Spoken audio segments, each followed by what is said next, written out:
Wake up in the morning, look at the snow report, it's going to be sick. Oh, just bring it on. Heavy snow has arrived and it's piling up on the roads. Our plows are ready to go out. From the closures to a look at conditions across the metro, we've got you covered. I'll have the latest radar and accumulations coming up. Teachers threatened in Douglas County. This was aggressive. It was a cowardly act. Douglas School Board prepares to fast-track hiring a superintendent less than 2 weeks after firing the old one. I'm really concerned about it. It's scary how politicized education has become. And you've heard of Colorado's Move Over law? Well, here's one driver who missed out on the message.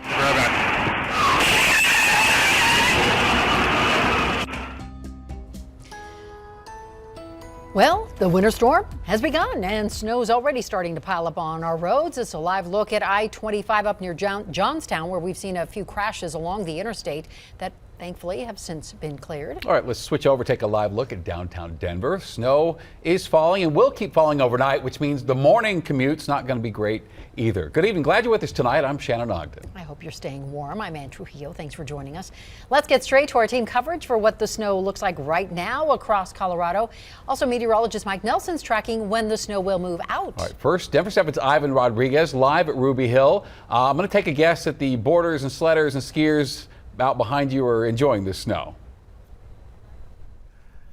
They're definitely enjoying the snow. We saw a couple people during the day and they told me it was a little icy before, but now it's just really pure excitement for these guys. And as the snow's gone on, we've really seen even more and more people come out to Ruby Hill Rail Yard. To give you guys a sense, those trees all the way back there, when we were here about noon, all that was dry. Now it's just completely covered in snow. Between 4 to 7 inches of snow are expected to fall in Denver between now and midnight. This storm is hitting right at that same time as evening rush hour traffic, which could also make the way home a little bit slower. Denver's Department of Transportation tells me it has its plows out across all 54 routes, working to keep those roads clear. They tell me the moment the snow started, they already had snow plows throwing a de-icing mix on the ground so that when cars drive over it, the snow will break up easier. Right now, we're getting all of our trucks loaded, ready to go. Our heavy plows will be out. We have roughly about 54 routes throughout the city. So our goal is going to be focusing on those main roads. All day, we've also seen skiers and snowboarders out on Ruby Hill Rail Yard. Some told me again it was a little icier today, and they're really looking forward for the rest of this snowstorm, especially going into tomorrow morning to see that snow fill in even more.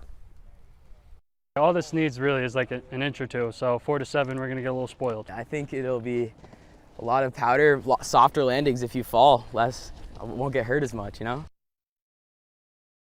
Now, when it comes to those roads, the Department of Transportation says those big plows are going to be covering those major roads. But when it comes to the residential plows, we aren't going to be seeing those during this storm. The main reason is because we're expecting temperatures to warm up as we head closer to that weekend.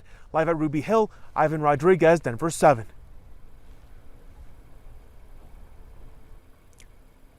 And we are here in Central City, about an hour away from the Denver Metro. We're in Gilpin County. Population about 6,000, tourist area, and we've seen a lot of them come down here. It's been snowing about 4 or 5 hours now from our early afternoon hours. Expecting about 8 inches here. I know it's a little bit more than the Denver Metro. It's about 6 inches in the Metro. Roads here in the elevations of 9,000, much more narrow. The incline and the pathways are usually one way in, one way out. So we've been seeing a lot of snow plows coming up and down the streets here on residential areas and in the nearby highways and in commercial areas as well. Even with that effort, though, we've been seeing a lot of cars sliding around. In fact, just about 10 minutes ago, we saw one slide into a curb. Impact was hard enough to have airbags go off. But then again, for the locals here, whenever it snows, it's always a cozy time. I love the snow, and it's part of Colorado. I guess if I lived in Miami, I'd think it was a little weird, but we have to endure, right? And so we embrace it, and it's a big part of Colorado's economy. So it's all good. Tourism's good. tourism is good, and a lot of tourists come to gamble here. Every other establishment is literally a casino in this area. I don't play slots, Shannon, but if I put my money on anything, with all those slick roads out there on the highways, it's probably going to be a couple hours until we're back at the station.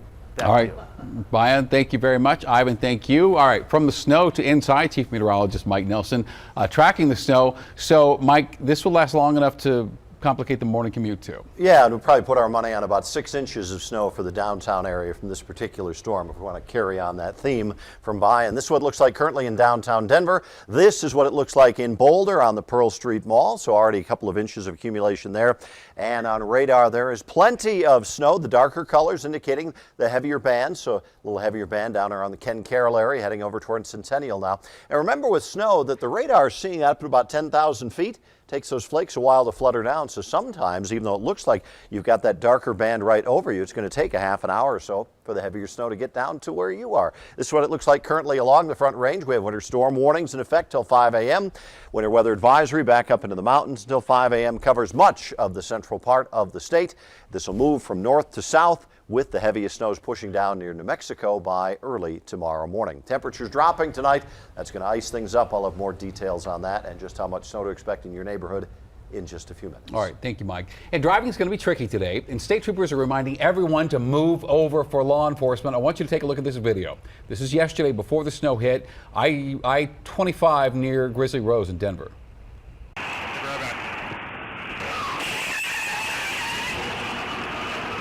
Are you okay? Wow, golly. Thankfully, everybody in this video is okay, walked away with minor injuries, and Colorado's move over law requires everybody to move over one lane from a police or emergency vehicle, and if you are unable to do that, reduce your speed to at least 20 miles per hour. And listen, our Denver 7 team will keep tracking snow conditions overnight to give you the most up-to-date information for tomorrow morning's commute. So that coverage in the morning begins at 4:30. You can also find our 24/7 weather stream on the free Denver 7 Plus app. Right now, Douglas County School Board meeting, it's just beginning. It's being held remotely because of the snow. The focus will be on the hiring process for a new superintendent to replace Corey Wise, who was fired earlier this month. The board is hoping to vote on finalists by next Thursday. And to put that in perspective for you, Denver Public Schools took 6 months to find their current superintendent.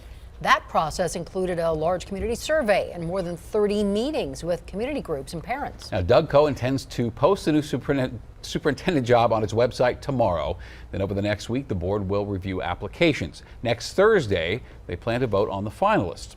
Now, also today, some Douglas County teachers discovered these flyers on their cars, appearing to threaten the union that disagrees with Wise's firing. Well, Denver 7's Megan Lopez is joining us live tonight. She's in Douglas County without a whole lot of snow out there, I might point out. So, Megan, you spoke with teachers who got those flyers on their cars.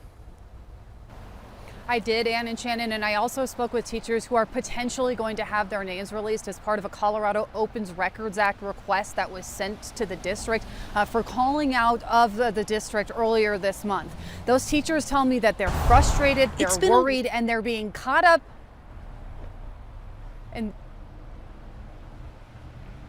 politics at play here. One of the student leaders sent me a picture, sent me a text message at about 8:05, 8:15, just saying, hey, you need to see this. A flyer left on the cars of several teachers at 2 schools with a stark warning. You are bad, get out and leave. All teachers' unions are bad. Teachers' unions are not for the kids and not for the parents. The whole nation sees that. Teacher Megan Gray found those letters left on the cars of those who painted their windows in support of former Superintendent Corey Wise. It's been jarring, it's been heartbreaking, so many different emotions to cycle through. This was aggressive, it was a cowardly act. It just felt really uncomfortable. The letters come 2 weeks after dozens of teachers called out sick from school to protest the superintendent's firing. Then, kind of want there to be a published list of everybody every teacher that calls in sick for tomorrow from Douglas County. I think it ought to be posted. Some, like former District Attorney George Brockler, called for the teachers' names to be publicly released. Then on Tuesday, teachers also received an email yesterday talking about how there would be a list published. Megan was willing to talk on camera today because she says it's important to set an example for her students. I'm really concerned about it for my friends and my colleagues. Many other teachers Denver 7 spoke with feared retaliation for speaking up. One spoke to us anonymously, saying it's unfair to post their names. I understand if you are an elected official that your information is public. Who you are, what you say, what you do is public. I was not elected to be a teacher. I chose to be a teacher. I love being a teacher. I love my students. The letters, the emails, just the latest chapter in the drama and politics that's been plaguing the Douglas County School District. This is just not the way to handle conflict. So we reached out to the Douglas County School District to figure out what they're doing about those letters, and they told us in a statement that the district security and local law enforcement is going to be investigating them. So then we reached out to the Parker Police Department, and Parker says they did investigate those letters and found no crime was committed. So it appears that the investigation, at least for the police department, stops there, guys. That meeting for Douglas County School District is happening right now. I'm live. Megan Lopez, Denver 7. And we are watching and waiting to see what happens. Thank you, Megan. So, yes, we're listening in on the meeting. We'll let you know what comes of it tonight at 10 o'clock. And if the board allows public comments, we're sure that things could get interesting. You can also read our in-depth coverage of what's led up to this point in Douglas County schools. You'll find all of that on thedenverchannel.com. Lincoln Hills is magical, and I look at it as something that's very special in our history. Welcoming everyone to Colorado's great outdoors.